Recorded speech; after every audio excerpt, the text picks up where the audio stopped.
मधुचंदा की 10वीं ऋचा का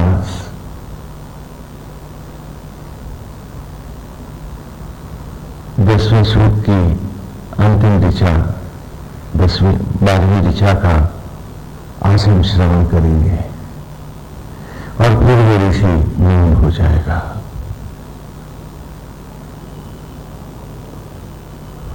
महालक्ष्मी का पर्व भी दीप मालिका का वो भी समीप है। हम सब आपको दिवाली की शुभ मंगल कामनाएं बधाई देते हुए कुछ इस पर्व की अपनी ऋषि की चर्चा करते हैं। जैसे कि प्रतिवर्ष हम दिवाली मनाते हैं, भगवान श्री रामचंद्र से भी ये पर्व जुड़ा है, परंतु उसके पूर्व से भी ये पर्व महालक्ष्मी पूजन के रूप में मनाया जाता रहा है। सबसे पहले पितृपक्ष आते हैं जो हमें सुधि दिलाते हैं कि एक मकान हमारा मकान घर नहीं है। 4 लोगों का परिवार कोई परिवार नहीं होता।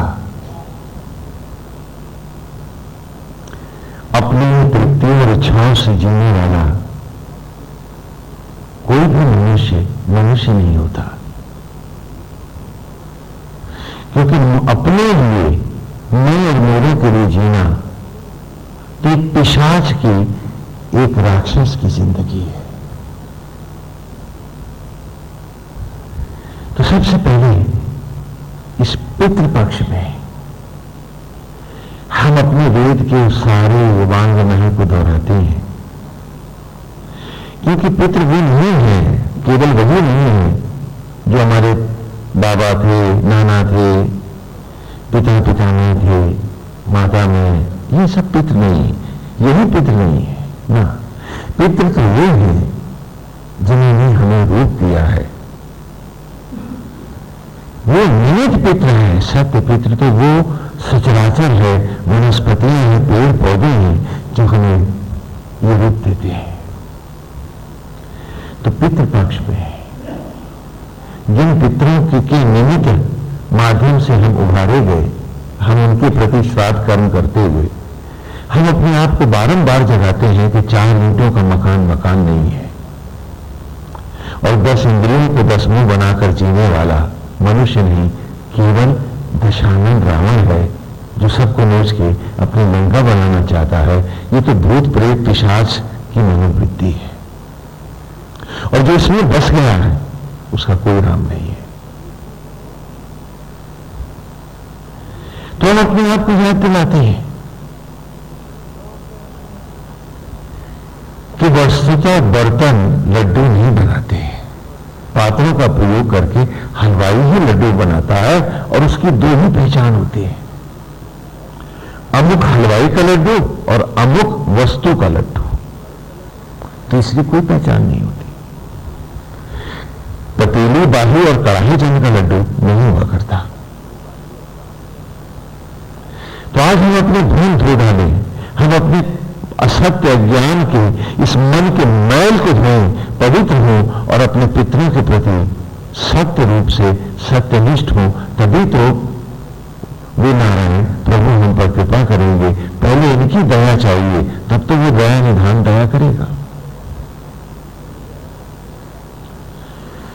तो इन दिनों गुरुकुल में आप फिर आते थे और बड़े पर्व होते थे, उत्सव होते थे, कथाएं, और अपने आप को हम जानते थे, जानने का प्रयास करते थे कि हलवाई एक है, वो आत्मा है, और जिस वस्तु से हम बने हैं वो तो 5 तत्व है, क्षिति, जल, पावक, गगन, समीर। अगर ये हमारे पितृ नहीं तो पितृ कौन है हमारे? बर्तन? हम पूछे अपने आप से।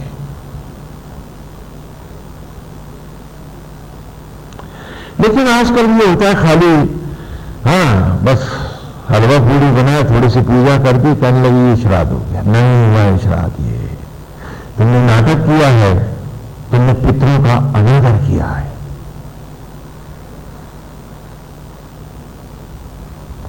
तुमने सृष्टि को, सचराचर को का भी अपमान किया है। और किसी पितृ ऋण से आप इस प्रकार नहीं हो सकते। रोज पितृपक्ष में गुरुकुल में आप पढ़ाते थे और हम आपको सुशिक्षित करते थे। ये पेड़ पौधे, ये वनस्पतियां, ये पांचों तत्व, क्षिति, जल, पावक, गगन, समीर, ये सब हमारे पितृ हैं। और पितृपक्ष इन्हीं का पक्ष है। और क्योंकि इन्हीं को हमारे पूर्वज भी प्राप्त हो गए हैं, इसलिए अब हम उन पितरों को भी इन्हीं में देखेंगे। क्योंकि वो कहीं अलग बैठे नहीं है। अगर बैठे हैं तो प्रेत नहीं, और अगर इनमें मिल गए हैं तो लौट गए हैं। क्योंकि पितृ तो सचराचर है, पर्यावरण है। तो नए पेड़ लगाएंगे, इनके प्रति आदर का भाव लाएंगे। इनसे हमारा परिवार है, हम हैं, हम इस विचार को जमीन देंगे और आज हम उनका आभार करेंगे। क्योंकि हर सांस, जीवन का हर क्षण आज भी ये पितृ ही हमें दे रहे हैं।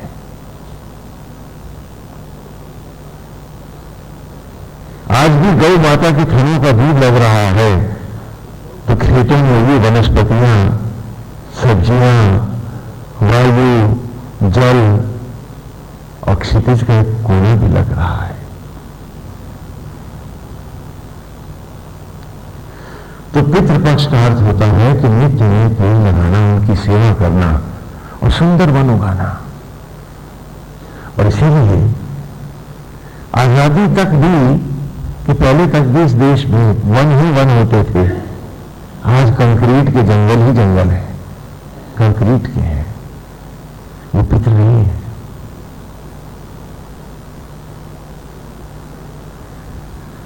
और आज भी यदि ये पर्यावरण नहीं रहेगा तो हम नहीं रहेंगे, आज हम सब जानते हैं। लेकिन फिर भी हम पितृधर्म नहीं जानते हैं, पितृधर्म नहीं पहचानते हैं।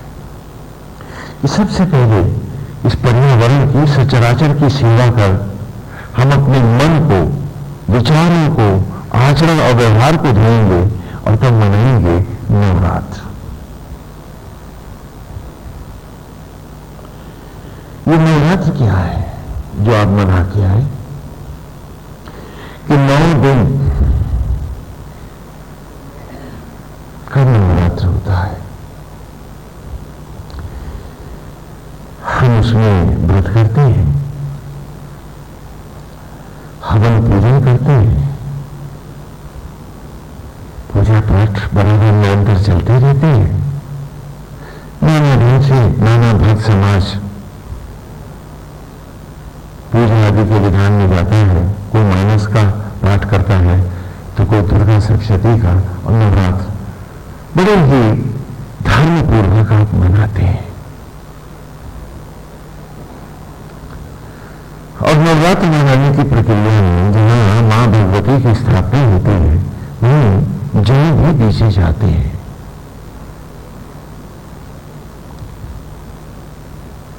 जौ मानते हैं ना, जौ, हाँ जौ बीजते हैं। उन्हें लोग अलग अलग नाम देते हैं। वहां कोई उसको क्षेत्री कहते हैं, कोई क्षेत्र कहते हैं, कोई क्षेत्रज कहते हैं। और जैसे गीता में भगवान ने कहा, हे अर्जुन, संपूर्ण क्षेत्रों का क्षेत्रज्ञ नहीं हो। तो वहां हम आत्मा का वो भाव ढूंढते हैं कि यदि रावण जीत गया तो माया का विस्तार होगा और ये बीज सड़ जाएंगे, इनसे कोई कोपले नहीं फूटेंगे।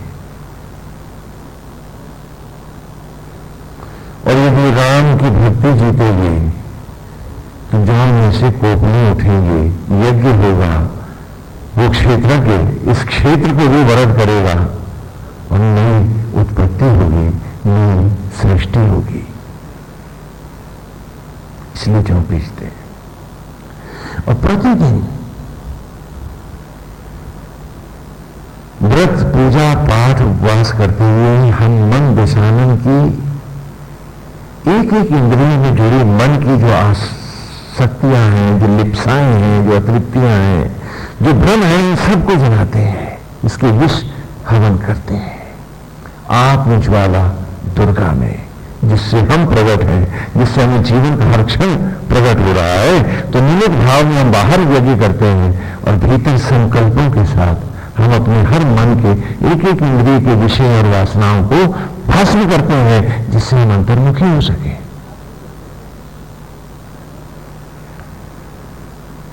और इस प्रकार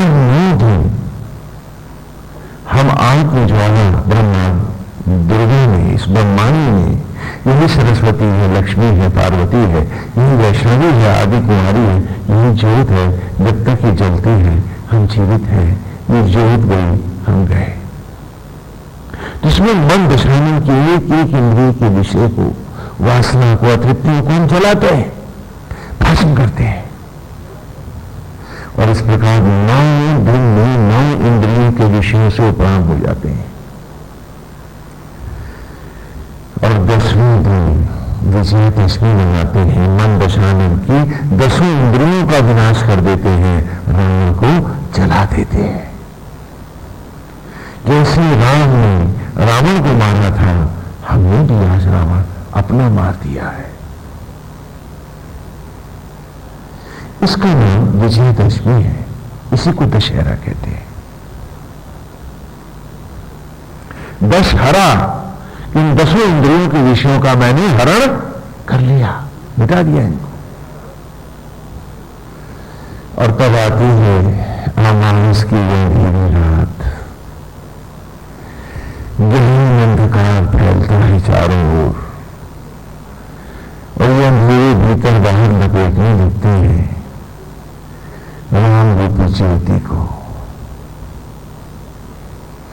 तो क्योंकि हम मनाए हैं दशहरा, हम जलाए हैं दशानन रावण को, तो अब अंधेरों से हम भयभीत नहीं है, हम हर रोज दिए जलाते हैं, राम की जय है, राम विजयी है, हमारे हर ओर ज्योतियां हैं, अब अंधेरों का कोई काम नहीं है।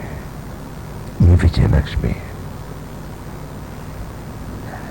कि दशहरे के बाद से दिवाली तक भी हम पूरी पवित्रता से आत्मस्थ होकर जीने के सारे अभ्यास करते हैं। और यदि ये नहीं किया है तो नाटक किया है, तुमने त्योहार नहीं मनाया है, तुम मनोरंजन कर रहे हो, और तुम ईमानदार नहीं हो अपने ही जीवन के क्षणों के प्रति। और इस प्रकार प्रभु राम जीते हैं, हर ओर दिए जलाओ, उनकी जय है।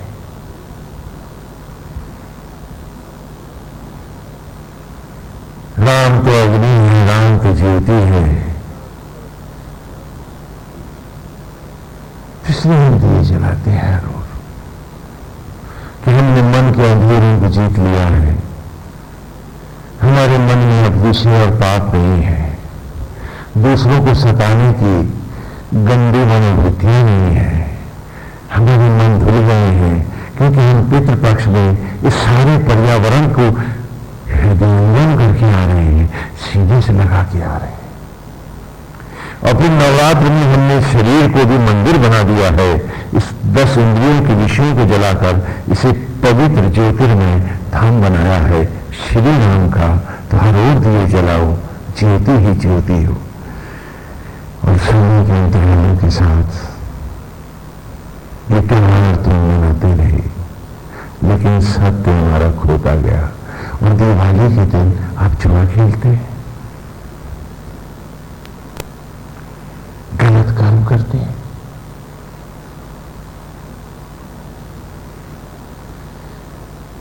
क्या दिखाना चाहते हैं आप कि नहीं इस बार अंधेरे में दिए बुझे हैं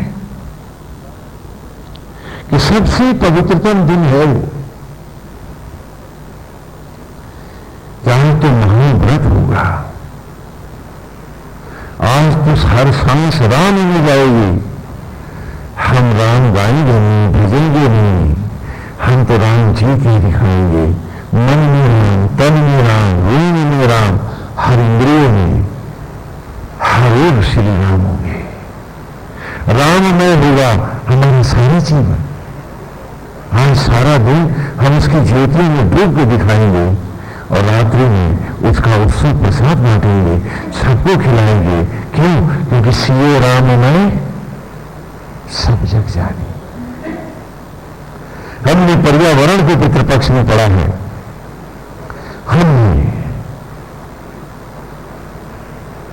सारे इंद्रियों के विषयों को नवरात्र में जाना है, पढ़ा है, जिया है, जलाया है, भस्म किया है और ज्योतियों को धारण किया है।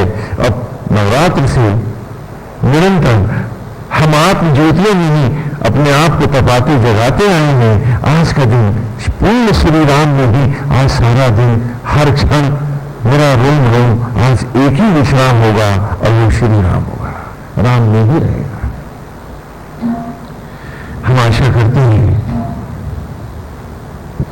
कि इसी भावना से, एक अच्छे मन से, अच्छे विचार से और पवित्रता से आप दीपावली को मनाएंगे। कोई गलत काम नहीं करेंगे, कोई भी ऐसा काम जो निंद है उसको आप नहीं करेंगे कि नहीं आज के दिन तो जरूर खेलना चाहिए शुभ लाभ देखने के लिए। ये झूठ है।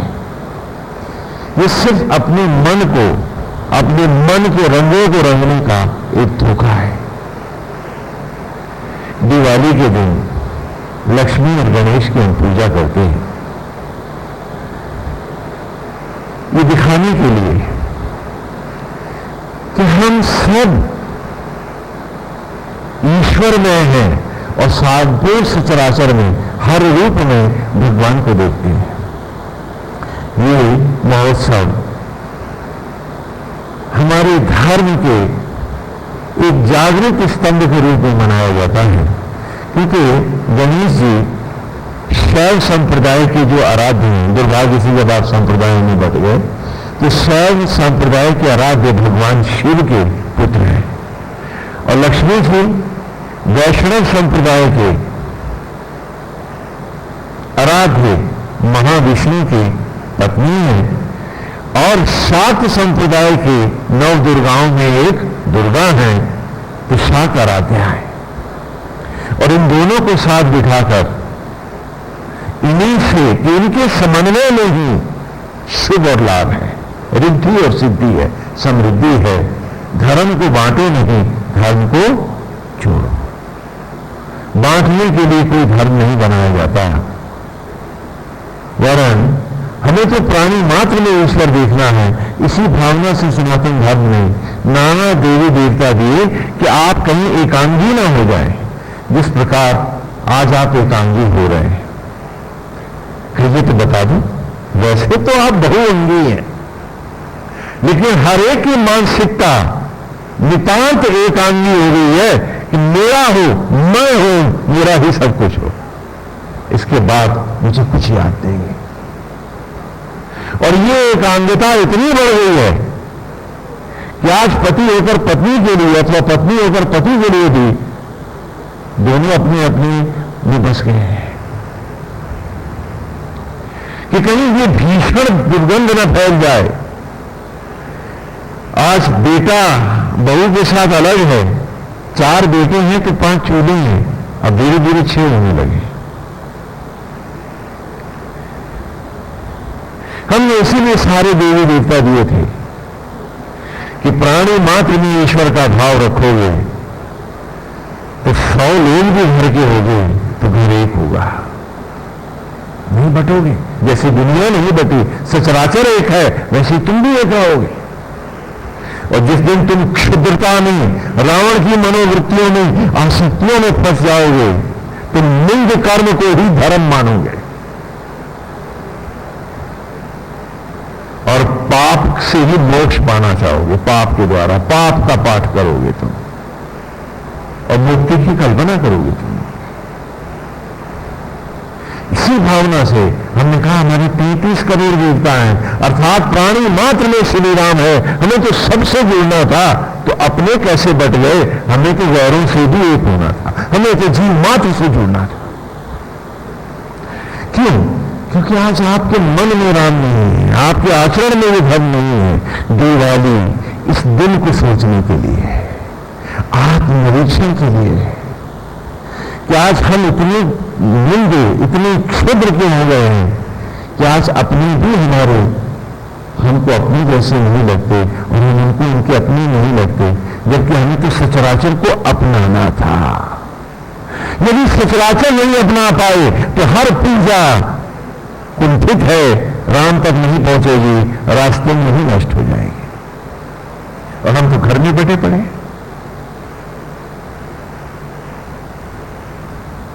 कितनी विचित्र बात है। और हम जगह जगह 4 लोग इकट्ठे नहीं बैठते हैं नए नाटक, नए ड्रामे के, क्योंकि हमारे पास राम नहीं है, हमारे पास जीवन का उद्देश्य नहीं है, हमारे पास पर्पस नहीं है। अभी थोड़ी देर पहले हम अपने मित्रों से चर्चा कर रहे थे कि वो पूछ रहे थे कि भक्ति और ये आसक्ति, तो हमने कहा दोनों को समझ लो, ये दोनों देवता हैं। आसक्ति और अनासक्ति ये 2 देवता हैं। ये परीक्षक है, हमारे एग्जामिनर है, इन्हें कोई नहीं मार सकता। क्या छात्र कभी एग्जामिनर मारता है? हाँ, आजकल तो मारता है, चाकू दिखा के नकल कर लेता। आप भी कुछ ऐसे सोच रहे हैं क्या? ये तो हमारी परीक्षा लेने आए हैं। आसक्त और अनासक्त ये दोनों ट्विन हैं, जुड़वा भाई हैं। दिन और रात की भांति हमारे साथ जुड़े हैं। अब मैं आपने पूछा है कि दिन ही दिन रहे, कुछ है कि रात ही रात हो, ऐसा तो नहीं हो सकता। जहां दिन होगा वहां रात जरूर होगी, और जहां रात होगी वहां दिन भी होगा। तो आसक्त और अनासक्त दिन और रात की भांति है। इन्हें मारा नहीं जाता, इनका सही प्रयोग करना होता है, इनकी प्रॉपर एप्लीकेशंस होती हैं जिन्हें हमको धारण करना होता है।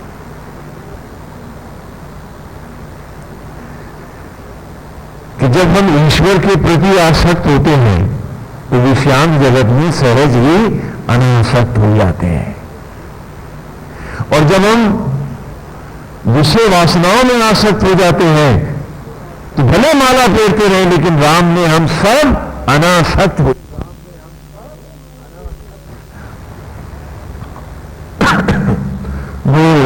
हरि हरि नारायण हरि। तो आसक्त और अनासक्त ये दोनों हमारे मन के भाव है। जो ईश्वर में आसक्त है वो विषयों से सहज ही अनासक्त है। और कोई ये सोचे कि लाठी लेके अनासक्त को मारेगा, तो भाई वो तो एग्जामिनर है, वो तो अमर है, ये तो सबके साथ आएगा। हर एक क्योंकि यहां इम्तिहान होना है, परीक्षा होनी है, तो आप एग्जामिनर के पीछे लाठियां लेके ना दौड़ो। ये दिखाओ कि उनका सही एप्लीकेशन आप क्या कर रहे हो। ये अपने आप से पूछो, स्वयं को बताओ। अभी क्या हो रहा है?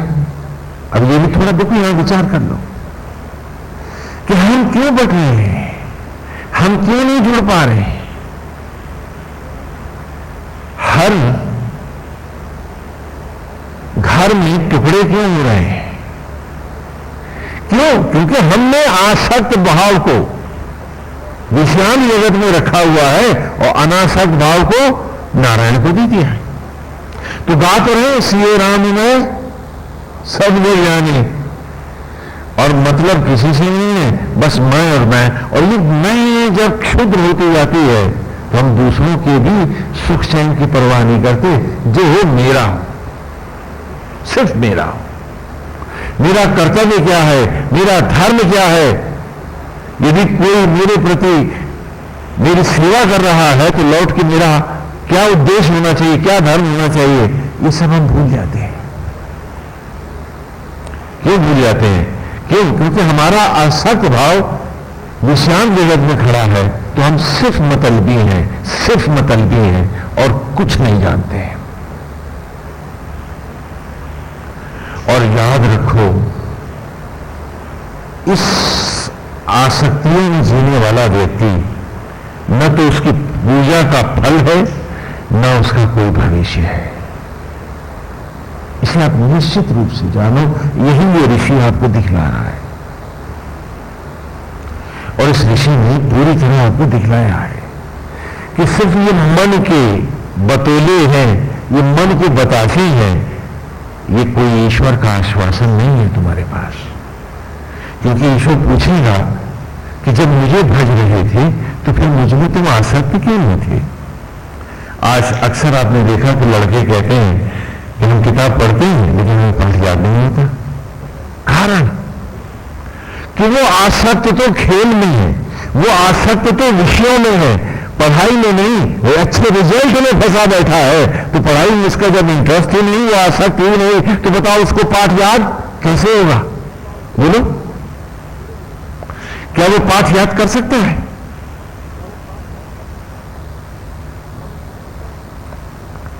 आसक्त और अनासक्त को अच्छे से समझो। आपको प्रवचन समझ में नहीं आता, बहुत जल्दी आप भूल जाते हैं। क्यों? क्योंकि आपका इसमें कोई आसक्त भाव नहीं है। आसक्त भाव आपका निशांत जगत में बहुत बिजी है, बड़ा व्यस्त है। आपने उसको बहुत जगह फंसा रखा है, ड्यूटीज दे रहा है वो आपके लिए एक अच्छा सर्वेंट बन के। तो आपको वेद अवेद की ऋचाओं में रस क्यों मिलेगा? आपको ईश्वर में क्यों मजा आएगा? क्यों? क्योंकि आपका सारा आसक्त भाव, जिसे ईश्वर ने हमें वरदान के रूप में दिया था कि इसको मेरे से जोड़ ले, मेरे प्रति आसक्त हो जा, तो सहज ही अनासक्त हो जाएगा तू। तो उसको तो हमने संसार में जोड़ दिया और कहा कि नारायण आप कहते हो ना अनासक्त रहो, तो हम आप में अनासक्त हो गए। जाओ, अब आप एक ही चिंता नहीं करेंगे, आपको ध्यान ही नहीं करेंगे, माला फेर लेंगे कि कुछ और देना है तो दे जा। सड़क पे बैठा भिखमंगा है, माला फेर रहा है, कुछ और डाल दे। पुत्र होने का स्वाभिमान हम तेरा धारण नहीं करेंगे, हम तेरे पुत्र नहीं बनेंगे, हम कर्तव्यनिष्ठ नहीं होंगे। हाँ, माला फेरी है तो बर्तन में कुछ भीख और डाल दे, एक भिखमंगे बन के बैठेंगे तेरे सामने। भले पुत्र धर्म को लज्जित करेंगे लेकिन आगे नहीं बढ़ेंगे। तुम्ही ने तो कहा था कि अनासक्त हो जाओ, तो आप में हम अनासक्त हो गए। दंड में आसक्त हैं, थोथे सम्मान की भूख में हम आसक्त हैं, लेकिन ईश्वर में हम अनासक्त हैं। इसलिए जब भी कोई गंभीर विषय आता है कि नहीं हमें तो सांस सांस में उसमें जोड़ना चाहिए, तो हम तुरंत बहाना ढूंढते हैं। फलानी जगह फलानी चौपाई में लिखा है कि हाँ खाली नाम ले लो, हाँ तो सब मोक्ष हो जाएगा। तो क्या जरूरत है ज्यादा जोर लगाने की? क्यों? क्योंकि हम छूटे कैसे? हम कहेंगे नहीं हम छूट रहे हैं, लेकिन आसक्त की रस्सी से जहां मैंने इस विषय को बांधा है उसी रस्सी में लौट के मुझे भी तो बांधा है। मैं उस विषय से बंधा बैठा हूं। जब मैं स्वतंत्र ही नहीं हूं तो मैं चलूंगा कैसे? और शायद इसी वजह से हमने सिर्फ नाटकों को, थोथे दर्शन को ही आत्मदर्शन बनाया हुआ है। महालक्ष्मी का पर्व ये एक ही दिन का पर्व नहीं है, ये पितृपक्ष से आरंभ होता हुआ यहां तक आता है कि हम आसक्त का प्रयोग नारायण के प्रति करें। ईश्वर में हम सब पूर्ण आसक्त हों कि चाहे कुछ भी हो जाए। नारायण आपकी मूर्ति से भाव नहीं हटेगा, आपके चरणों से हम नहीं जाएंगे, चाहे कुछ ही हो जाए। हम आप ही की निष्ठा में रहेंगे, चाहे कितना बड़ा लोग सामने खड़ा हो। अब हम कोई गलत काम और पाप नहीं करें, झूठ नहीं बोलेंगे। आप ये बताइए, जिस विषय में आपकी आसक्ति नहीं होगी, जैसे बच्चों को पढ़ाई याद नहीं होती है, ऐसे आपको भी ईश्वर याद क्यों रहेगा? क्योंकि बच्चे की याददाश्त तो आपसे कहीं ज्यादा अच्छी है। जब वो नहीं कर पा रहा तो आप क्या करोगे? पूछो अपने आप से। और अभी भी गुण है कि इस आसक्त भाव को नारायण की ओर नहीं लाना चाहते। और तपन है मधुचंदा, अपने 10 सूत्र सुनाए हैं जीवन के एक एक क्षण के उसने, क्योंकि आज उसका समापन भी है। इसके बाद अगले रविवार से जेता माधुछंदस का एक सूक्त है, उसके ऋचाएं हैं वो शुरू होंगी। सिर्फ एक ही सूक्त है, वो 10-12 ऋचाएं हैं उसकी, वो आरंभ होंगी। उसके बाद फिर हम नए ऋषि में प्रवेश पाएंगे। लेकिन सोचें, विचार करें कि उस ऋषि ने हमें दिया क्या है। इसने हमारे अज्ञान धोए हैं, हमारे दंभ तोड़े हैं और हमें प्रभु का ज्योतिर्मय स्वरूप दिखाया है। वो अतिशय दुर्लभ रूप जो नारायण का है, वो उसने, इस ऋषि ने हमको हमारी आत्मा में दिखाया है। हमें मार्ग दिया है, हमें चलना सिखाया है, हमारे सारे भ्रमों को दूर किया है। पहले सूक्त से ही उसने आरंभ किया कि अगमं ईदे पुरोहितम योग्यं सदेवं ऋतुबीजं होतवारं रत्नधातवम्। ईश्वर ही यज्ञ का अधिष्ठित देव है और वही आत्मा होकर आ ओम के 3 अक्षर बन के आ उमा ब्रह्मा विष्णु महेश, आ से अस्तित्व तत्व धारक ब्रह्मा, ओ से उत्पत्ति सृजन सृजक विष्णु, मुंह से मृत्यु मृत्युंजय महेश। धारण सृजन और संहार के यज्ञों के द्वारा वो जो सचराचर में, इस पर्यावरण में चिता की राख को यज्ञ के द्वारा अन्न में और अन्न को शिशु में और तुम्हारे रूप में ला रहा है, वो आत्मा ही यज्ञ का अधिष्ठित देव है और यही संपूर्ण क्षेत्रों का क्षेत्रज्ञ है और यही घटघटवासी कृष्ण है, यही श्री राम है। यही ब्रह्म में परम ब्रह्म है, रुद्रों में शंकर है, वैष्णवी में महाविष्णु है, धनुर्धारियों में राम है, छंदों में गायत्री है, प्राणों में ओंकार है और हम सबके हृदय में आत्मा होकर ये नारायण ही वास करता है। गर्व करो कि ईश्वर तुम्हारे भीतर है और लज्जित हो कि तुम ईश्वर के जैसे नहीं हो। और यही जैसे ये तुम्हें भस्मी से अन्न से स्वरूप में लाया है, ऐसे ही यही तुम्हें आगे ले जाएगा। यदि तुम इसके हो गए, इसमें आसक्त हो गए, इससे जुड़ गए। फ्लाइट आई नहीं है, प्लेन रनवे पर खड़ा है, तुम कहते जहाज में नहीं बैठेंगे, खाली इसकी कहो तो माला फेर दें, जहाज तो उड़ जाएगा, माला क्या कर लेगी?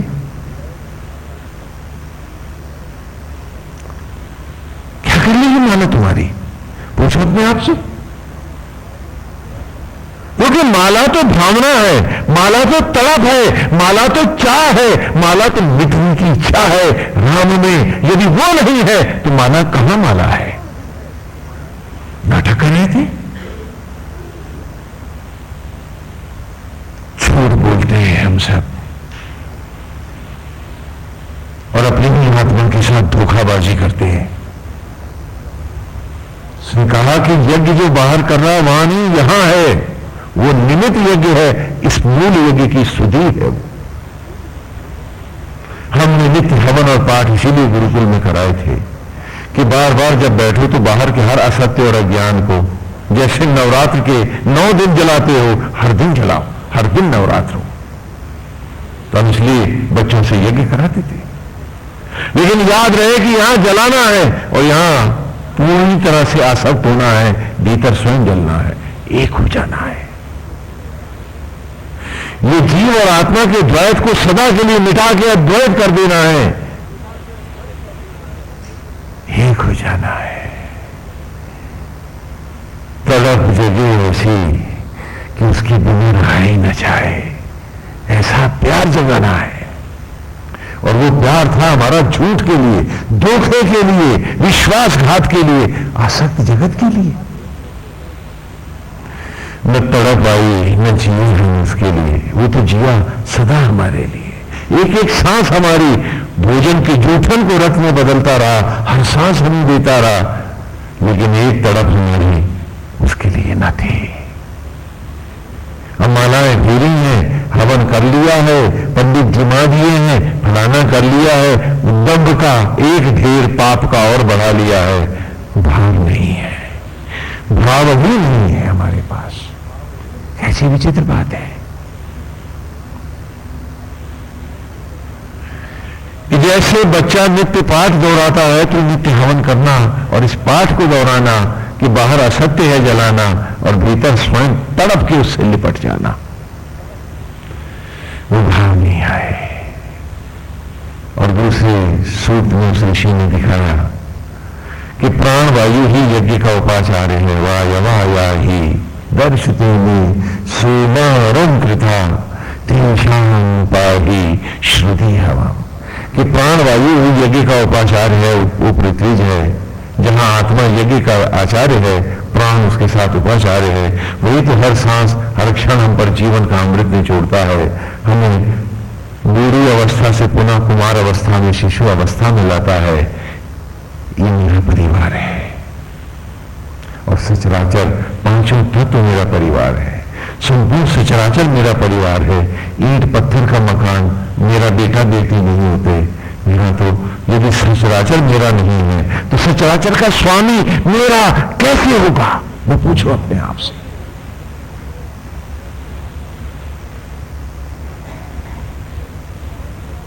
क्योंकि हम तो उसकी राह नहीं जा रहे, उसका रंग नहीं ले रहे, उसका रूप नहीं ले रहे, हम उससे आचरण भी नहीं लेना चाहते हैं। हमें लगता है कि वो गलत कर रहा है, तभी तो हम सही कर रहे हैं। हम पूछे अपने आप से।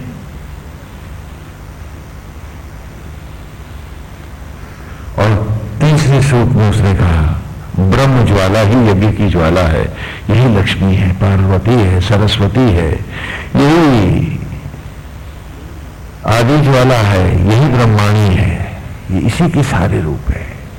अश्विना यज्वरी ऋषो द्रवत पाणी शुभस्पति पुरु भूया जनसितम। यदि ये इसकी ब्रह्म ज्वालाओं में जो सामग्री जाती है उसी का कल्याण होता है। यदि अन्न न जलता, राख न जलती ब्रह्म ज्वालाओं में तो अन्न कैसे बनती, और अन्न न जलते इन ब्रह्म अग्नियों में तो शिशु का रूप में कैसे प्रकट होता। और आज भी वो अन्न जो इन ब्रह्म ज्वालाओं में जलता है वही तो पुनः रक्त मांस मज्जा आदि में तुझे प्राप्त होता है। ये नहीं है तो जो भोजन तुमने खाया है वो तुम्हारे शरीर में सड़ेगा और तुम मर जाओगे। ये जलाएंगे नहीं तो सड़ेगा तो है ही। और आज भी तुम उसके नहीं हो, उस मां भगवती के नहीं हो। सारी दुनिया में पाप, छिद्रान्वेषण, प्रपंच और झूठ ढूंढते हो और वही पीते हो, वही जीते हो, उसी को उड़ते हो, उसी को बिछाते हो। कितनी विचित्र बात है। उस ऋषि ने बताया हमें कि नहीं, ऐसा नहीं। ये जो बाहर यज्ञ देख रहा और चौथी सूक्त में बताया स्वरूप प्रकृति है सूर्य निर्बोध हुई जुलमसी देवी देवी, कि ये तन ही तो सामग्री है, यही संविधा है। क्योंकि यही पहले सामग्री बन के जब भस्मी से बूढ़े की राख जब जली थी तो ये अन्न बना था, और वही अन्न जब सामग्रीवत भोजन में आपने खाया और ब्रह्म ज्वालाओं में यज्ञ हुआ तो इसने शिशु का रूप पाया। तो जब तक ये इन्हीं अग्नियों में नहीं जलेगा तो मोक्ष कहां से पा जाएगा? और आसक्त है जो बाहर, आया ही नहीं जो भीतर, वो पाएगा मोक्ष कैसे? मालाओं से, नाटक से, कैसे? पूछो हम अपने आप से।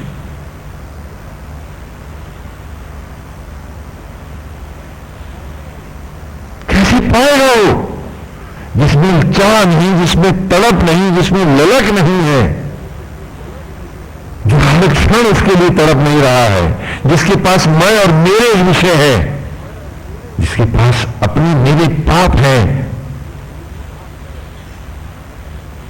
वो कैसे पाएगा उसे?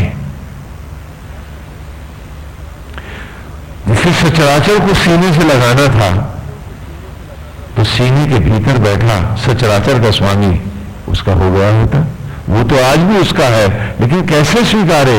क्योंकि वो तो उससे मिलना नहीं चाहता। वो तो मैं, मेरा, संकीर्णता, क्षुद्रता, झूठ और पाप को ही सब कुछ बनाना चाहता है। वो जाग के भी नहीं जागना चाहता है, तो फिर उसे सोने क्यों नहीं दिया जाए? उसे भगवान भी तो फिर नहीं जगाना चाहेगा कि ठीक है सोते रहो। और ये जगत अगर स्वप्न नहीं है तो ये सत्य भी कैसे होगा? हम पूछे अपने आप से।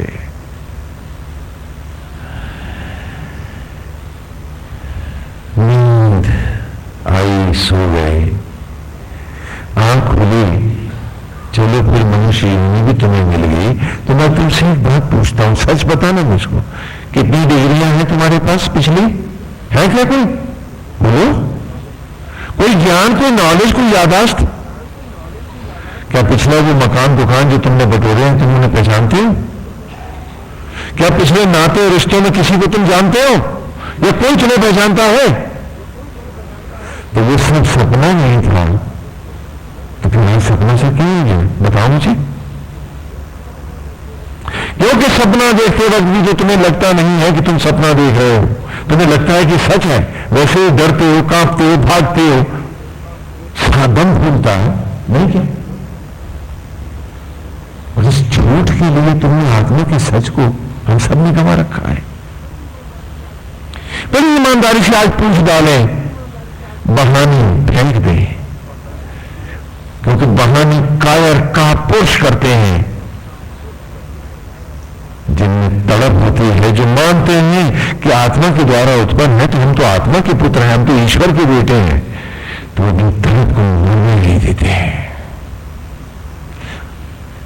फिर वो किसी के साथ धोखा नहीं करते, हमेशा सत्य जीते, सदा सत्य जीते। हम पूछें अपने आप से,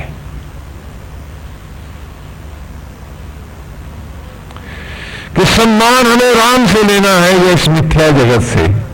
क्यों भागे फिर रहे हैं, क्यों तड़प रहे हैं?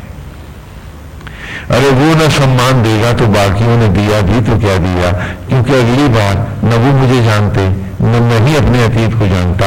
एक सपना था जो छूट गया, और सिर्फ सपनों में से सपना, और सपने के बाद सपना चल रहा है। जागृति कब होगी? जब मैं अपने भीतर अपनी आत्मा से अद्वैत पाऊंगा, तो पहली सुबह होगी, पहली रोशनी होगी, पहला सूरज होगा।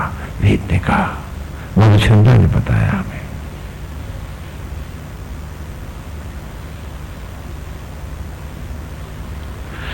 और मधुचंद्र ने बताया है अगली दिशाओं में कि जीव होकर हम सब यजमान हैं।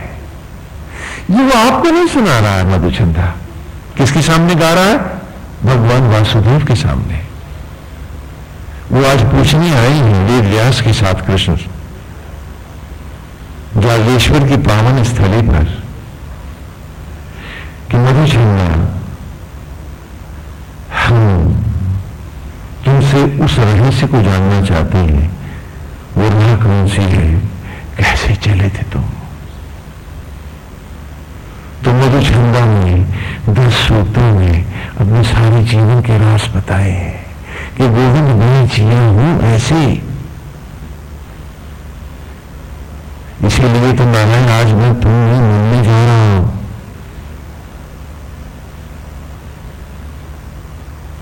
से कहा कि मैं छोटा था, मेरी तड़प थी कि जब ईश्वर ने मुझे बताया है, वही आत्मा होकर मुझको विराजते हैं। ऋषि पुत्र था, पिता बताते थे, सत्संग था गुरुकुल में, जानता था मैं, पढ़ता था मैं। तो मेरे मन में तड़प थी कि जब आज भी तुम जो रोज रो रहे हो, आत्मा होकर मुझ में व्याप्त हो, तो मेरे मन में तड़प थी कि मैं पुत्र हूं तुम्हारा, पर क्यों नहीं हूं तुम जैसा। और हर क्षण में तुम्हें पाने के लिए तड़पता रहा। तुम मेरे भीतर थे, तो क्या मुझे तो तुम्हें डूबना था, अद्वैत करना था, एक होना था। इसी की तड़प में मेरा बचपन, युवावस्था, प्रौढ़ावस्था सब गई। कहा कि तुम ही मिले, तो जब मिला भी तो क्या मिला। सत्य नहीं है पास में, तो सपने तो हर कोई बहुत देख सकता है। मैंने सपनों को सत्य नहीं माना। कहा कि जब तक मैं तुम में न मिल लूं, अरे आज मनुष्य हो के भी इस रूप को नहीं जान पाया, तो क्या पशु योनि में हूं? तो फिर दुंबी की तरह मेरे पास इतनी डिग्रियां हैं, मेरी ये पोजीशन है, इसी अंधता में मैं जीता रहा और आज भी तन का एक रोही न बना पाया। तो फिर ये तन, इसके सुख, इसके परिवार, ये सब मेरा तेरा की कल्पना मैं लाऊंगी तो कैसे? क्योंकि सबको तो बना रहा है, सबको तो नवाज रहा है, इसमें मेरा मेरा कहां से आ सकता है ही कहां? क्योंकि मैं तो कुछ जानता भी नहीं। मैंने सत्य को स्वीकारा, मैं औरों के साथ झूठ के जैसा न जिया। इसीलिए जब महाराज हरिश्चंद्र यज्ञ पशु के लिए विश्वामित्र को देने के लिए अब अपने बेटे रेताशु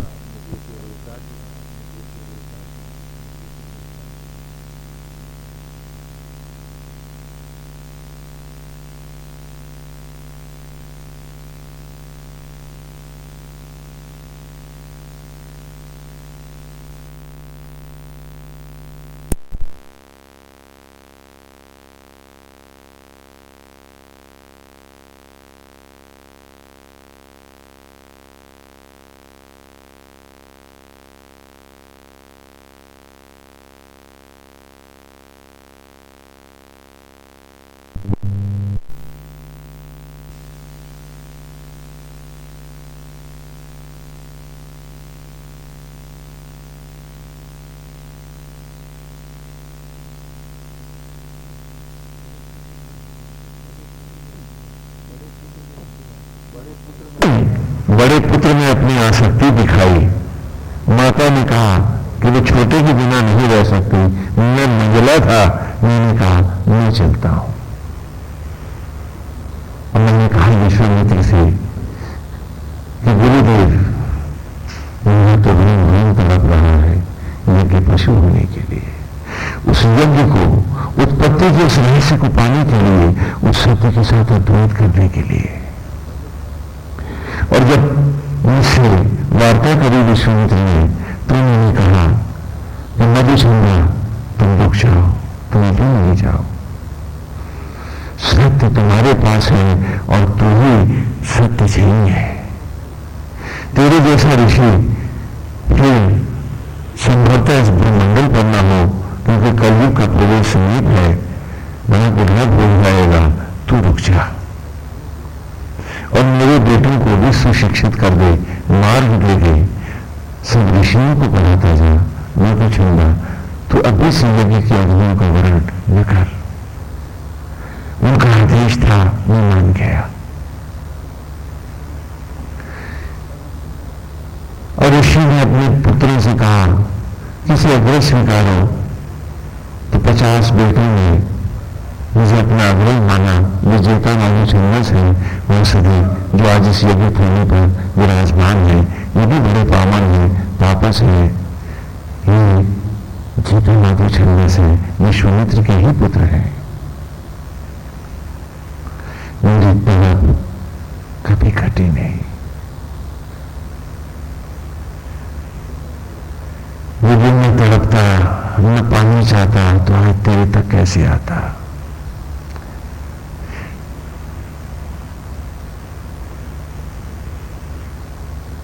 मैंने पाया है तुझे, मैंने जाना तू ही सत्य है, तू ही मेरा सर्वस्व है और तू ही मेरा सब कुछ है।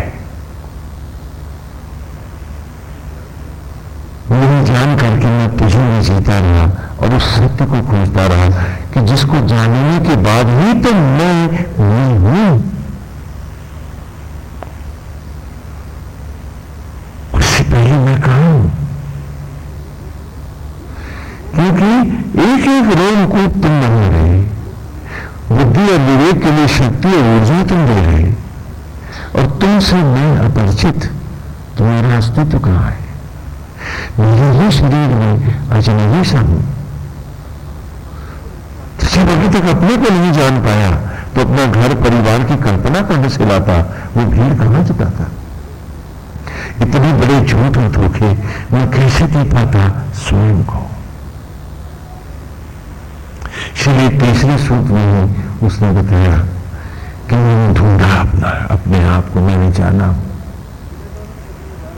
कि न जाने कितनी बार यूं भस्मी के अंबार में मैंने लौटते देखा सबको, फिर लौटते देखा। अब प्रभु उसी रात में फिर वो छितरा रहे थे। मैं देखता रहा उनको और पूछता रहा स्वयं से कि क्या मधुचंदा यही जीवन का सत्य है? क्या इसी के लिए लोग वेद पुराण पोते रटौती करते हैं, आचरण में नहीं करते, जीते नहीं? क्यों?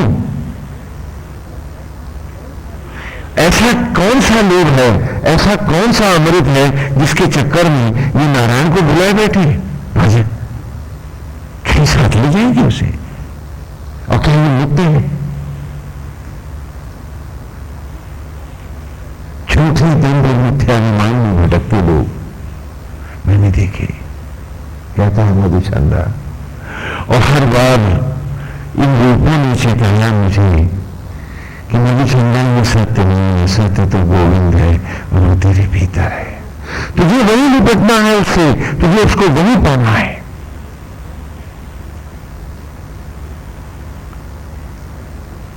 और इसीलिए गोविंद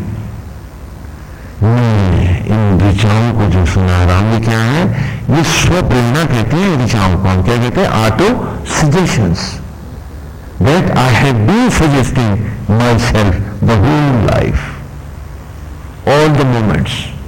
और आज आप सुन के चले जाते हैं, इन ऑटो सजेशन नहीं बनाते हैं, जबकि शब्दार्थ भी ब्लैक बोर्ड पर लिख देते हैं, अर्थ भी कर देते हैं, और साथ में हर यूनिवर्सल डिक्शनरी में आपको उन शब्दों के अर्थ आप स्वयं देख भी लेते हैं, लेकिन फिर भी आप इन्हें ऑटो सजेशन नहीं बना पाते। क्यों? ऑटो सजेशन के लिए झूठ है, दंभ है, लोभ है, मैं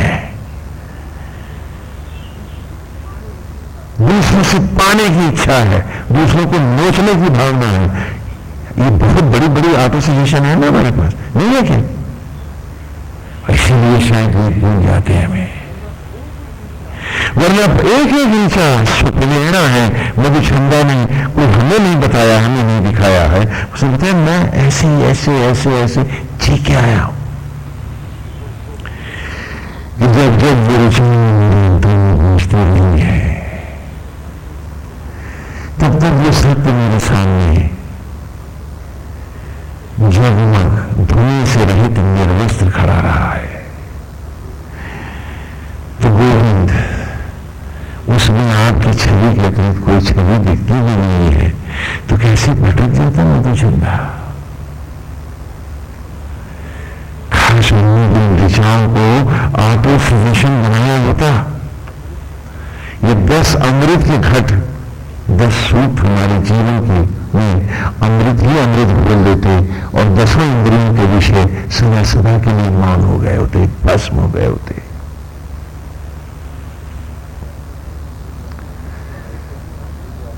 और ऐसे ही हम भूल जाते, जाता 10 इंद्रियों के बाद 11वां हमारा मन, जैसे गाएंगे अगले सूत्र में जेता मधुचंदस, और ये हो जाएंगे ये एकादश सूत्र एक ऋषि के। ये बड़े अद्भुत है। कहा कि मैं अपने आप को पुकारता रहा कि हर बार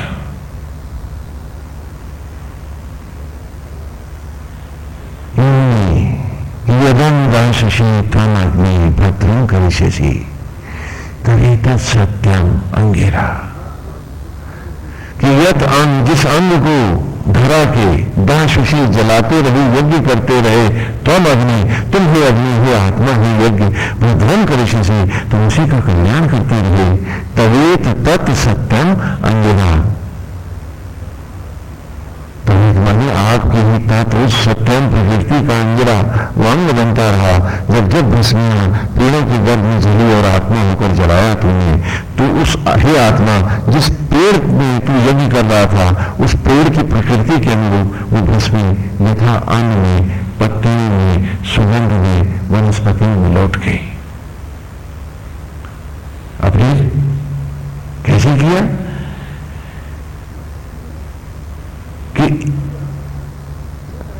अन्न को इंद्रया ही विप्रजूता,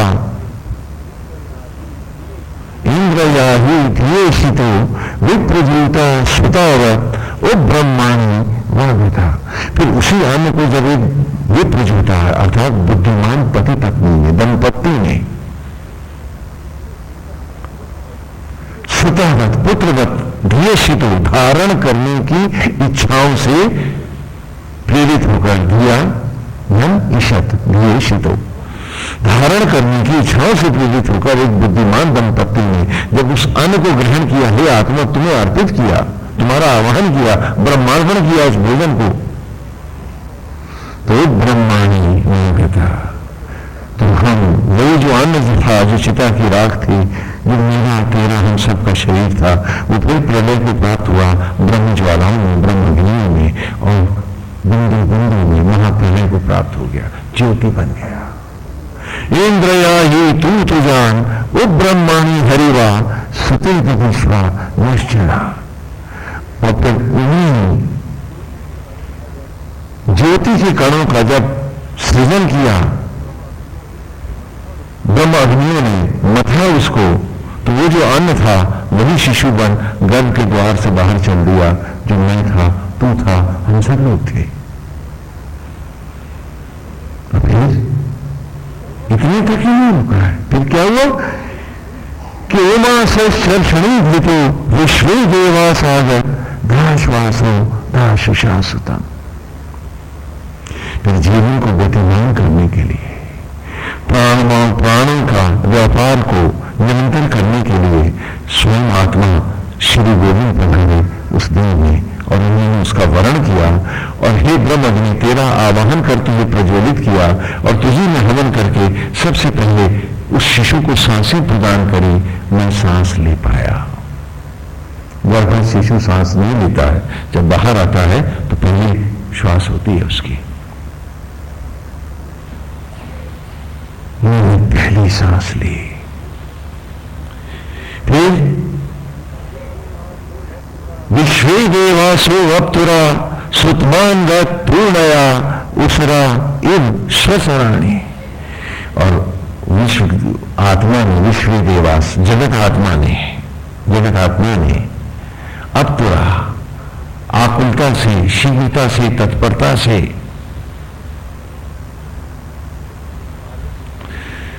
उस बालक के शरीर में यज्ञ करते हुए निरंतर ब्रह्म अग्नियों को प्रज्वलित किया। तो जैसे सूरज के उगते ही चारों ओर प्रकाश हो जाता है, मेरे भी देह के पूर्ण ब्रह्मांड आलोकित हो उठे, मुझ में चैतन्यता लौटने लगी। और जैसे प्रातः होते ही पक्षी कलरव करने लगते हैं, वैसे ही ये कलरव मेरे भीतर उपजा क्रमम बन के। और हे मां, मैं पहली बार रोया उस आत्मा और तुम्हारी कृपा से, और फिर भूल गया सब कुछ। भूल गया कि मैं पढ़ने आया था स्वयं को, और ये थी मनुष्य की योनि। मैं आसक्तियों का रावण बन गया। कैसी विचित्र बात है कि सबके साथ जुड़ना था, सबको सीने से लगाना था, सबका होके जीना था, और मैं क्षुद्र से क्षुद्रतम क्षुद्रता होता चला गया। पहले भाइयों से बटा, बाप से बटा, फिर बेटे मेरे सामने बटे, फिर मैं बेटों से बटा। मैं तो क्षुद्र से क्षुद्र होता गया, बटता ही गया। और फिर मैं हो गया, वो हो गई। दोनों क्षुद्र होकर के हिंसक पशुओं की तरह लड़ते रहे। इसका नाम गृहस्थी बना। क्यों भाई, हर घर में यही हो रहा है ना? सच बताना, ये क्या हो रहा है? ये क्या है? ये सब कभी लौट के तुम पूछते नहीं अपने आप से कि सारे सचराचर को बनाने वाला आत्मा होकर सब में व्याप्त होता हुआ भी अशांत नहीं है, पुण्य और पाप के लेपन से परे है, तो तुम इतने अधम पाप की ओर कैसे चले गए? कभी पूछा आपने आपसे?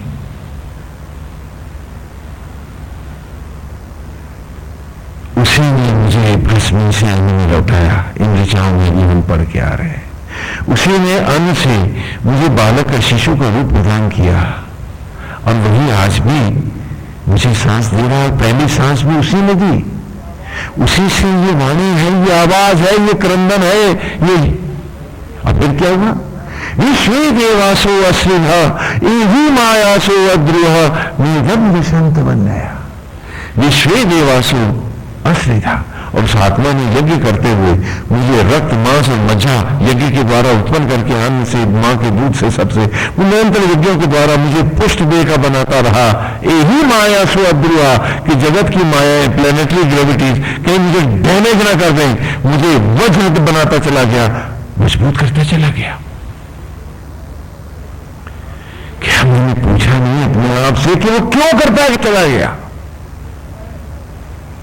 वो क्यों कर रहा है ऐसा? क्योंकि हम तो व्यर्थ जी रहे हैं, तो फिर वो क्यों कर रहा है ऐसा? आज हम उसका नाम ले रहे हैं, उसे गालियां देते तौल रहे हैं। वो हर क्षण जो हम आसक्त जगत में जी रहे हैं, हम कौन सा धर्म कर रहे हैं? हम पूछे अपने आप, क्यों क्षुद्रता के साथ जी रहे हैं? क्यों दूसरों के साथ गलत व्यवहार करना चाहते हैं? क्यों? हम पूछे अपने आप से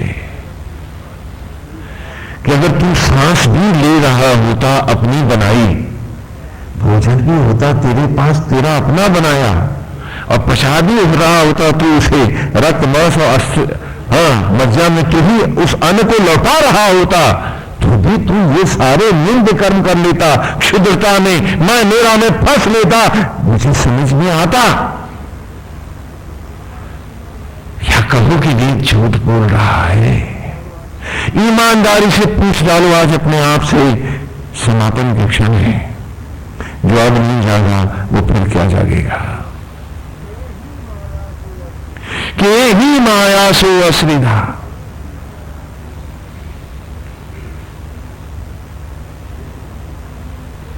और मेघम जुषंत वन्नया, और मेघ भी उसी ने भी मुझे बना करके, बुद्धि भी, मेधा भी।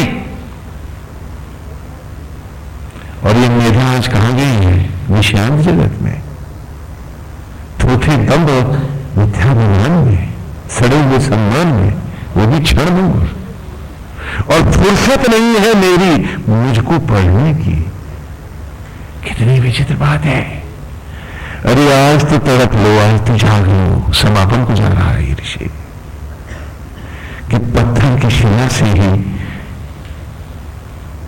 हम बोल न पाएंगे। हम पूछे अपने आप से कि एक एक सांस, एक एक क्षण तुम्हें भीख की तरह मिला है, तुमने कुछ नहीं कमाया है, तुम झूठ, दंड और पाप ही कमाता रहा है।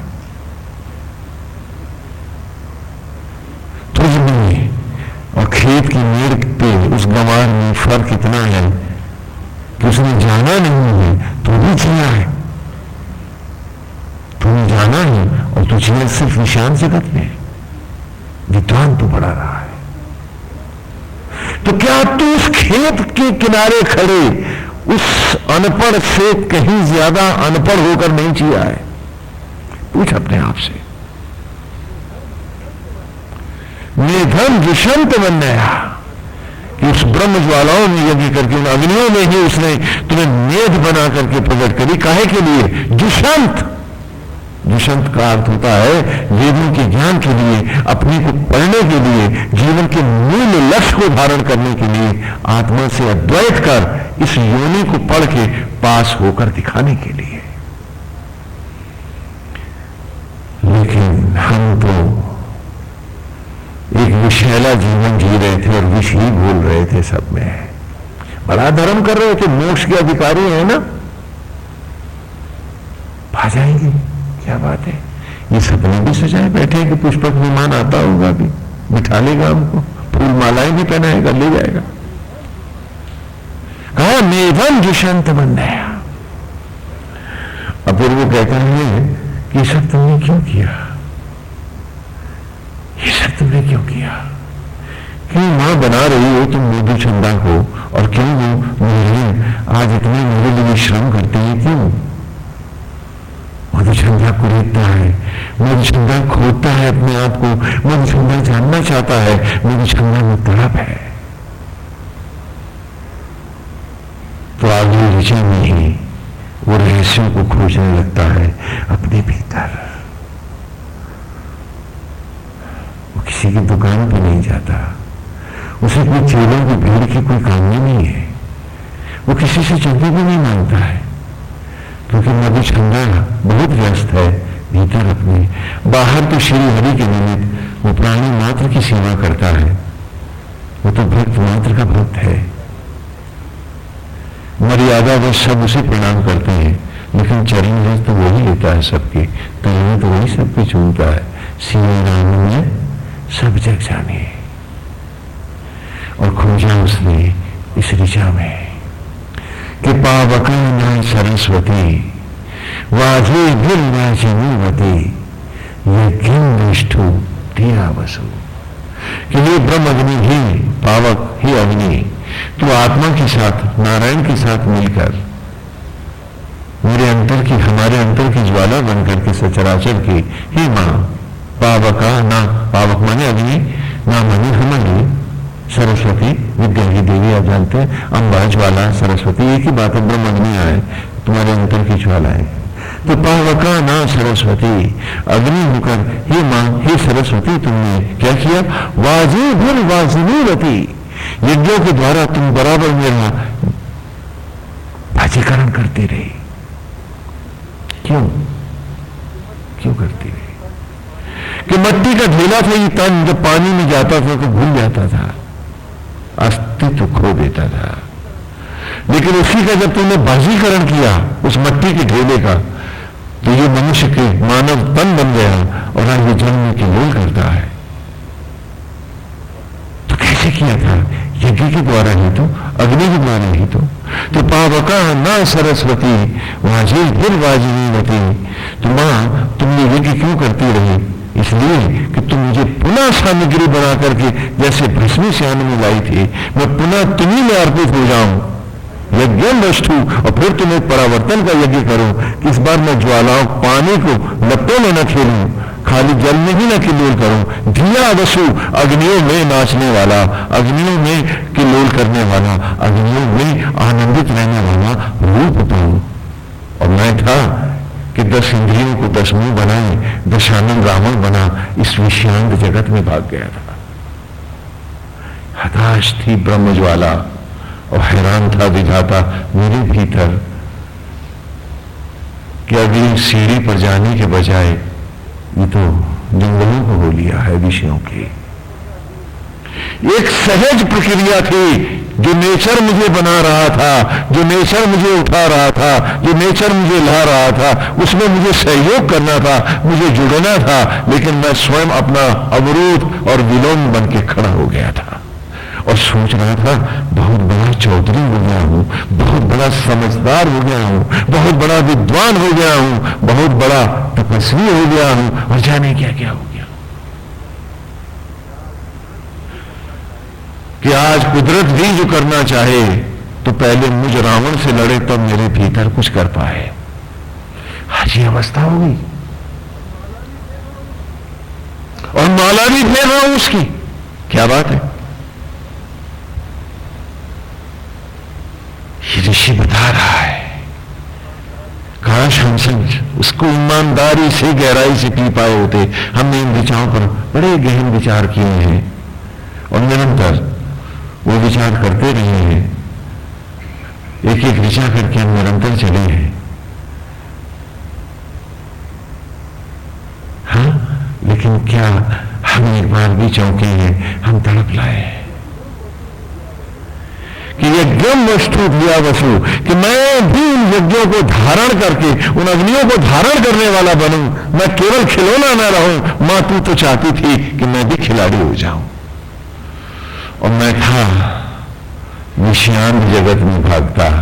मैं तुझे भी तो अवसर न देता कि तू मुझे ढाल ले अपने में।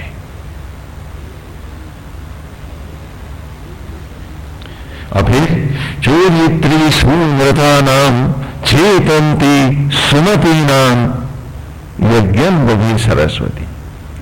कि संपूर्ण तीनों लोगों का मंगल करने वाली, संपूर्ण सचराचर को, लोगों को बुद्धि, विवेक, ब्रह्म ज्ञान से वर दिलाने वाली, ऐश्वर्य से परिपूर्ण करने वाली, हे मां, हे ज्वाला,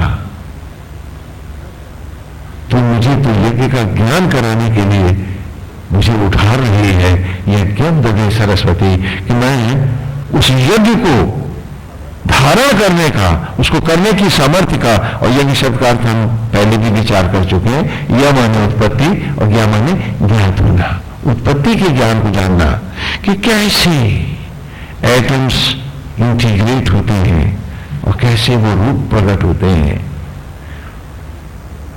वो सारा हम बहुत विस्तार से पिछले ऋचाओं एक एक ऋचा करके चर्चा करते हैं। तो क्या उद्देश्य था कि यज्ञम दधे सरस्वती, कि मैं ब्रह्म के रहस्यों को पाऊं, तभी तो आवागमन से मुक्त हो सकता हूं। अरे जब तक लड़का पास नहीं होगा उस पाठशाला से कैसे निकलेगा? फेल होगा तो फिर ना आएगा। यह ये हो सकता है रस्टिकेट हो जाए, पिछली क्लासों में फेंक दिया जाए कि जा पशु यूनियन में, निकृष्ट यूनियन में फिर से तैयारी कर। और हम कितने ठाठ से बैठे हैं, ये घर हमारा है, और आंख मूंदते ही जरा चिता में फूंक दिए गए, स्वप्न में भी घर वालों को दिख गए तो सारे डर जाएंगे, पिशाच बन के लग गया पीछे ये, तो तांत्रिक मांत्रिक बुला के भगाएंगे, खबरदार सपने में भी नहीं आना, आउट। तो अभी भी मैंने कहा हूं, धोखा दे रहे हो अपने आप को। और तब कहा कि महुवर्णं सरस्वती प्रचेत थी केतुना धियो विश्वा विराजते, कि महुवर्णा, ही अंतरिक्ष की यज्ञ दीप्ति, महुवर्णा, हे सरस्वती, हे मां, ही ज्वाला,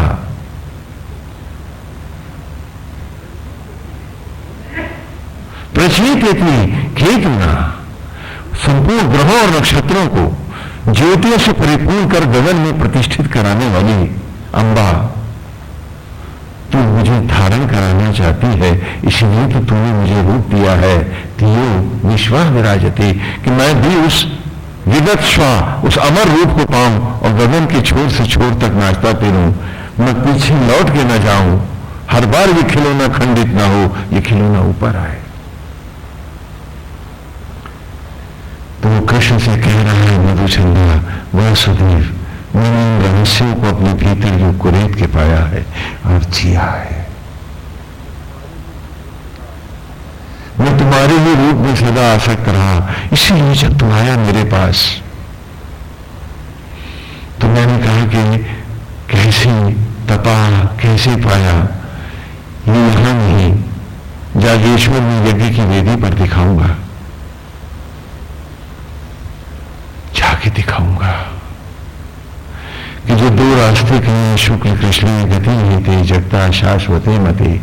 एक रास्ता पितृयान है जो चिता की ओर जाता है, दूसरा देवयान है जो आत्मा से जुड़कर ज्योति बन प्रकट हो जाता है। तो कहा गोविंद जाके दिखाऊंगा। मैं तो आप एक ही चिर प्रतीक्षा में था कि नारायण आप कब पधारे और मैं आपके सामने ही मन ज्योति आत्मा समाहित हो जाऊं। आज वो क्षण आए और हम सब वही जागेश्वर में हैं। ये अल्मोड़ा से करीब 40-42 किलोमीटर पर है, बहुत ही सुंदर देव स्थान है, निर्जन ही, लोग जानते नहीं है उसे।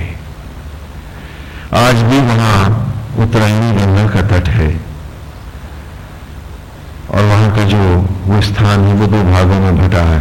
दक्षिणायन यमगोल है, यहाँ चिताएं जलती हैं, और उत्तरायण देवगोल है, वहां जो ज्योतियों से जाते हैं उनकी समाधियां बनती हैं, उसी पे शिवलिंग लगाए जाते हैं। यह आदिकालीन परंपरा है। हमेशा शमशान घाट के दो टुकड़े पुराने जमाने में होते थे, धीरे धीरे गुलामी के अंतरालों में सब लुप्त होने लगा और शायद ज्यादा शहर नगर बसे तो लोग जानते भी नहीं थे इन मर्यादाओं को, और इसलिए ये सब खंडित होती गई। आज भी वहां यही परंपरा है कि उत्तरायण के देव का जो अधिष्ठित देव है वो स्वयं भगवान भोले भंडारी महाशिव है, और दक्षिणायन पर भैरव जी का मंदिर है। जब जब कोई चिता नहीं जलती है, जिस दिन कोई अर्थी नहीं आती है, तो भैरव का भोग और प्रसाद नहीं हो सकता। जब तक चिता न जले तो एक कंबल आज भी वहां जलाया जाता है और तब आरती होती है। समाधियों के स्थान वो सुनी पड़े हैं। उन्हीं समाधियों में तीसरे नंबर का जो शिवलिंग है, घुसते ही बाएं हाथ पर, कोई नहीं जानता है कि वेद का पहला ऋषि वही समाधिस्थ है, वही सोया हुआ है, उसी के नीचे है, उसी शिवलिंग के, जिसके सूक्त हम आपको सुना रहे हैं। तो मौचंदा कहता है कि मैंने इस प्रकार जीवन के सूत्र पाए, और गोविंद जब आए बुलाने, आप आए कि सूख सुना दो, तो हम उतरे पर्वत से, इसीलिए उत्तरायण आया कि आज पहली बार मैं आपके सामने उद्दंडता करूंगा कि मैं तो घोड़े पे बैठूंगा, आप पैदल होगे, आप पैदल चलोगे। और मर्यादा यही है कि जब कोई यज्ञ का ऋषि पशु पदाग्नियों का वर्ण करने के लिए अमर ज्वालाओं को धारण करने के संकल्प से संकल्पित होकर चलता है, तो उसे अश्वमेध यज्ञ के अश्व की पीठ पर ही लाया जाता है, और बाकी जितने साथ में होते हैं वे सब नंगे पांव चलते हैं। तो कृष्ण भी वहां नंगे पांव चले थे।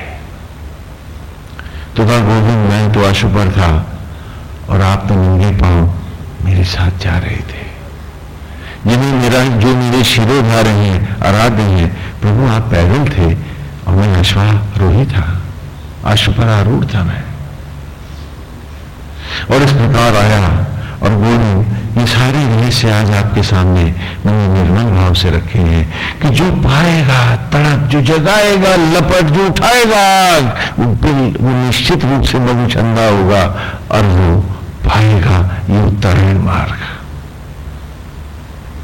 और वही आज की ऋचा है कि परित्वां गिर्वाणिर् इमा भवन्तु विश्वतः वृदायु मनु वृद्धयो ज्येष्ठा भवन्तु ज्येष्ठया। कि वो जो सारे सूत्र में सुनाया गोविंद तुमको, उस सत्य को जानने वाले वो ही जानते हैं कि परित्वां गिर्वाणिर्, परिमानी व्याप्त होता है, आच्छादित होता है, डूब जाता है तुमने जब मन, कर्म, वचन और वाणी। वणा माने शब्द और गिर माने गीत, भजन, विद्या, स्तोत्र, सूक्त, और गिर माने पुनः जो गिराया वो सरस्वती। कि जो ब्रह्म ज्ञान और ब्रह्म विद्या की इन धाराओं में जो आप में डूब जाता है, जैसे कि जगत संपूर्ण सचराचर जब हे गोविंद आप ही में व्याप्त होता है, तो इमा भवन्तु विश्वता, जैसे तो सचराचर के रूप में प्रकट होता है, मट्टी मनुष्य बनती है, उसी प्रकार जब मन, बुद्धि और विचार सब एक ही भाव में, मन सा वाचा कर्मणा, जब तुम ही व्याप्त हो जाते हैं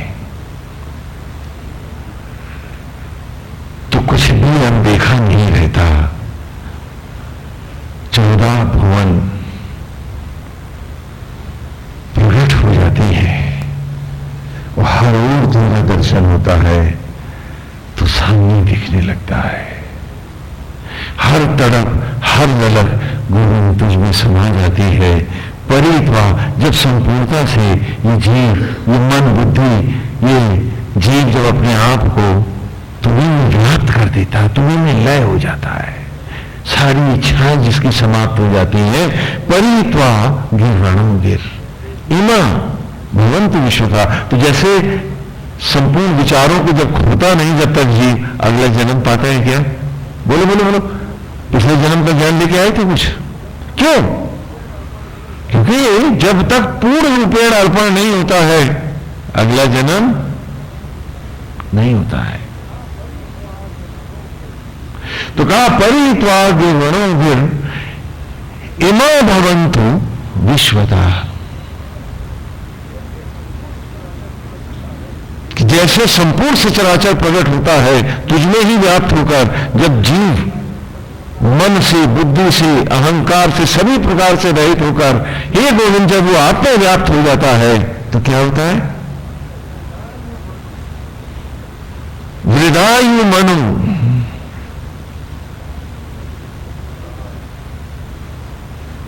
कि काल जो बड़ी लंबी आयु वाला काल है वो भी अनंत हो जाता है, महाकाल हो जाता है। हृदय मनु वृद्धो जुष्टा भवंतु जुष्टया। जुष्टा माने योग करना,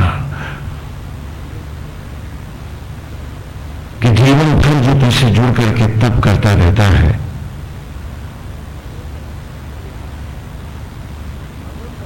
वो उस अनंत अवस्था को पाता हुआ तुझे में योग करता, जुष्टा भवंतु जुष्टया, तद्रूप हो जाता है, तेरा ही स्वरूप पाता है, अर्थात कृष्ण ही हो जाता है।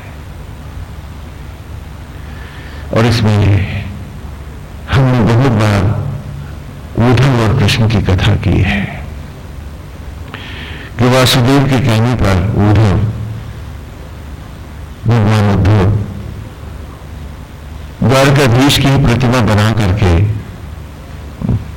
बद्री वन में जा विराजे और कृष्ण के रूप को पूजने लगे। ये वही ऋचा है, ये ऋचा और ये भाव बहुत बार आया है इस पूरे सूक्त में, क्योंकि उद्धव जैसा निर्मल चरित्र भी अतिशय दुर्लभ है और इसलिए उदाहरणों में भी मधुचंदा भी उसी का प्रयोग करता है बारंबार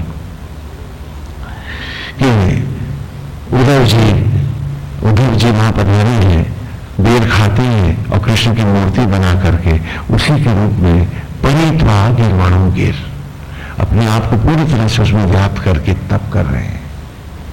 समय के अंतराल बीत चुके हैं, उन्हें नहीं मालूम क्या हुआ है। एक दिन जब नेत्र खुलते हैं, बद्री से होता है बेरों का जंगल, तो उसको क्या कहेंगे? बद्री वन बेरों का जंगल है, नर नारायण पर्वत है और उसी के ऊपर बेरों का जंगल है। हाँ, बद्री माने बेर। तो वही वो एक दिन बाहर जब ध्यान से उठे तो क्या देखते हैं कि सामने भगवान वासुदेव खड़े हैं, किरीट मुकुट धारण किए हैं, मोर पंख लगा है, हाँ आभूषण से युक्त वस्त्र हैं उनके और श्रीमुख पर ज्योतियां और कांतियां दमक रही है। तो उद्धव जी कहते हैं कि गोविंद क्या आपने संन्यास का परित्याग कर दिया? क्योंकि अंतिम समय में जब उद्धव जी उनके पास गए थे तब वो देवका के तट पर सन्यासी के रूप में भगवान तप रहे थे कृष्ण। तो कहा नहीं, उद्धव ऐसा नहीं है। तो वही उद्धव को उन्होंने बताया था कि तुम जाकर के वैसे ही उसी बात का अनुसरण करो जिसका कि राधा ने किया है। यहां राधा और मधुचंदा एक हो गए हैं, एक ही मार्ग बन गए। तो देखा उनको द्वारकाधीश के रूप में, तो कहते हैं वासुदेव आप पुनः इन वस्त्रों में? अभी हम एक अपने मित्र की बात कर रहे थे तो उद्धव जी को भी कुछ वैसे ही लगा, हाँ लगता है ना। तो कहने लगे नारायण ये क्या, ये रूप, ये वस्त्र राजसी, आपने तो संन्यास ले लिया था। तो भगवान के हाथ में बेर है और खरोंचे लगे हुए हैं हाथ में। कहना मैंने पेड़ों से बड़े मीठे बेर तोड़े हैं उधर, तुम जाके तप्त कुंड पे मुंह धो के आओ ना, फिर बैठ के खाएंगे। वहां एक जलाशय है, तप्त कुंड है, तो हाँ सोता है तो जहां गर्म पानी है। तो उधर जी कहते हैं जी भगवान जाते हैं और जाकर के मुंह धोते हैं। तो जो पानी में अपना अक्ष देखा उद्धव ने, तो उद्धव ने क्या देखा कि ये तो उद्धव का चेहरा नहीं है, तो द्वारकाधीश दिख रहा है, यहां भी वही किरीट मुकुट है। बड़े परेशान हो जाते हैं, ये क्या हो रहा है। सोचते हैं तो ऐसा तो नहीं मैंने वासुदेव को सन्यासी वेश में हूं, मुझे किरीट मुकुट में दिख रहा है, क्योंकि किरीट मुकुट तो मुझको मेरे चेहरे पर दिख रहा है और उद्धव का चेहरा नहीं, कृष्ण ही का दिख रहा है। फिर पानी की छींटे देते हैं, फिर पानी की छींटे देते हैं। उद्धव कृष्ण कह रहे हैं अरे उद्धव आओ ना भाई, बहुत देर हो गई, अब तो भूख सही नहीं जाती, आजा बेर खाते हैं। तो जाके हाथ जोड़ के खड़े हुए थे, नारायण कौन सी लीला कर रहे हैं? तो भगवान बड़े भोलेपन से पूछते कि उद्धव कौन सी लीला? कहले नारायण पानी में मैं अपना चेहरा न देख करके आप ही की छवि क्यों देख रहा हूं? तो भगवान ने मुस्कुरा के उत्तर दिया, उद्धव आज तुमने वेद का रहस्य पा लिया है। अरे पगले, जब तक तू मुझे सिद्ध कर रहा था, ध्यान से सुनो, हाय मेरा बेटा, हाय मेरी बेटी, कहां से लाए हो? कहा उधर जब तू मुझे सिद्ध कर रहा था अपने हित में, तो मैं ही तो था जो तेरे आंगन में तेरा पुत्र और पुत्री बन के प्रकट हो रहा था सबकी। लेकिन आज उधर जब तू मेरे रूप में ही समाहित होना चाहता था और उसी रूप को बना करके तू मेरी पूजा में मेरे पग में बैठ गया था, उस रूप को ही तूने सांचा बना लिया था, तो वो उधर बता मुझसे हट के भी तेरा रूप फिर क्या होता? अरे उद्धव, आज तू स्वयं कृष्ण है। और ये कह करके भगवान अंतर ध्यान हो गए। वो बोल नहीं पड़े थे, उद्धव रोमांचित समाधिस्थ हो गया और ज्योति बनकर उद्धव अनंत में लय हो गया। तो स्वयं वेद व्यास ने उसी की स्मृति में बद्रीनाथ धाम बनाया था सबसे पहले, और वहां दो मूर्तियां हैं। एक वो मूर्ति जो उद्धव ने बनाई थी, और ये पहली मूर्ति है विश्व की जो प्राण प्रतिष्ठित होकर के भी पत्थर पे नहीं है, दोनों पे रखी है। वीर जो अमर हो गए, और आज भी दोनों के ऊपर जो मूर्ति रखी है, आपको भीतर जाने नहीं देते बद्रीनाथ धाम, इसलिए आप देख नहीं पाते हो। और दूसरी भी एक वैसी प्रतिमा वहां रखी है, दोनों एक जैसी है। बता सकते हो किसकी है? दोनों में नक्श रंग रूप एक ही है और दोनों बेरों पर है। आप बताओ वो दूसरी मूर्ति किसकी है? उद्धव जो गोपाल हो गया।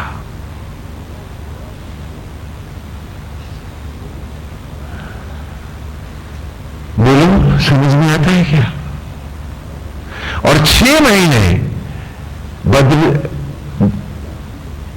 भगवान बद्रीश के रूप में कृष्ण की आरती स्तुति पूजन होता है, और 6 ही महीने उद्धव को कृष्ण के रूप में हम पूछते हैं पांडुकेश्वर लाकर, क्योंकि पांडुकेश्वर में ही उद्धव तपा था।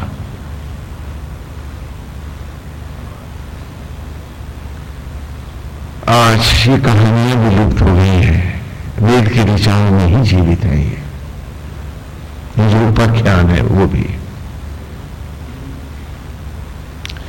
कि उद्धव जो गोपाल हो गया। तमाम उम्र हमने पूजा पाठ और जप तप किए भगवान को रिझाने के लिए। अरे उसको रिझाते रहे और घर में आंगन में भीड़ लगाते रहे, आसक्तियों की ही तो। जिस बच्चे का एक तन का रोया तुमने नहीं बनाया, उसे उंगली बनानी ना आई, वो तुम्हारा कहां से हो गया? सत्संग का अर्थ होता है सत्य का, बिले हुए सत्य का संग करना। लेकिन कुसंगी के लिए सत्संग अति दुर्लभ होता है। जो कुसंग करते हैं वो सत्संग करके भी नहीं कर पाते हैं, और वो हमेशा हमेशा के लिए ईश्वर की राह खो देते हैं। और क्या कोई बार बार आपको हाथ पकड़ के ऊपर उठाना चाहेगा अगर बार बार आप हाथ छुड़ा करके महापतन को जाना चाहोगे? मैं पूछता हूं आपसे, क्या आपका बेटा एक ही क्लास में अगर 10 साल फेल हो तो क्या आप प्रसन्न होंगे? और वो पिता क्या हम पर प्रसन्न होगा? किस एक योनि में आप सब न जाने कितनी बार फेल हुए और फिर फेल होने के लिए हम सब तैयार बैठे हैं, थोथे दम, थोथिया तृप्तियां और इच्छाएं लिए।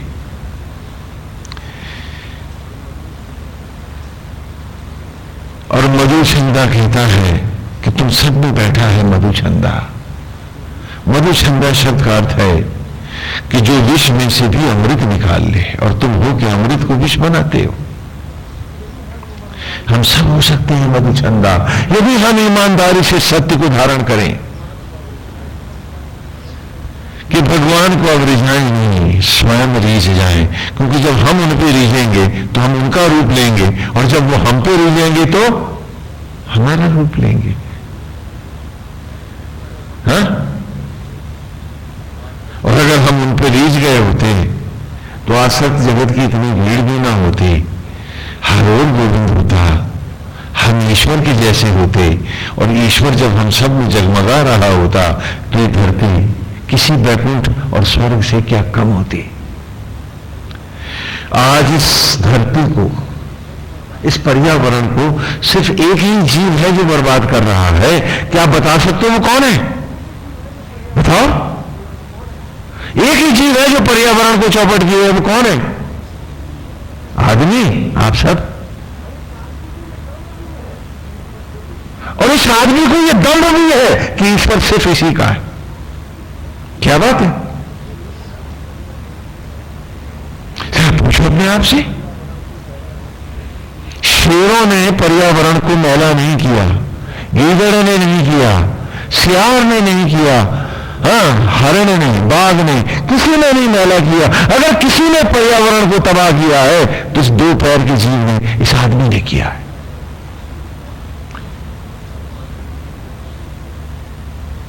अब भगवान भी इसी के पास है। बनाया था इसको कि आगे चल, और ये लौट करके उस बाघ को ही, मां को ही मिटा रहा है, जिस मां ने इसे रूम रूम करके नवाजा है, और आज भी सांस धड़कन दे रही। क्या बात है? और इस आदमी के पास दम है कि ईश्वर को नहीं जानता पहचानता है, पशु क्या जानेगा? और आश्चर्य है, ताज्जुब है कि आज भी पशु ईश्वर को जानता है, और आज भी वो आसक्त भाव नारायण के प्रति रखता है, और अनासक्त भाव जगत में रखता है कि गाय के बछड़े में बांट देता हूं, बछिया दे देता हूं, मां मुझे कभी धिक्कारती नहीं।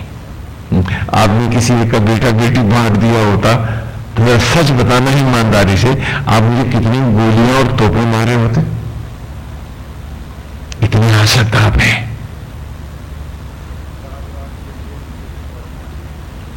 रात रात दिन दिन उनके कुकर्मों को लेकर बेटों बेटियों की आप रोते नहीं है, नींद उड़ जाती है आपकी।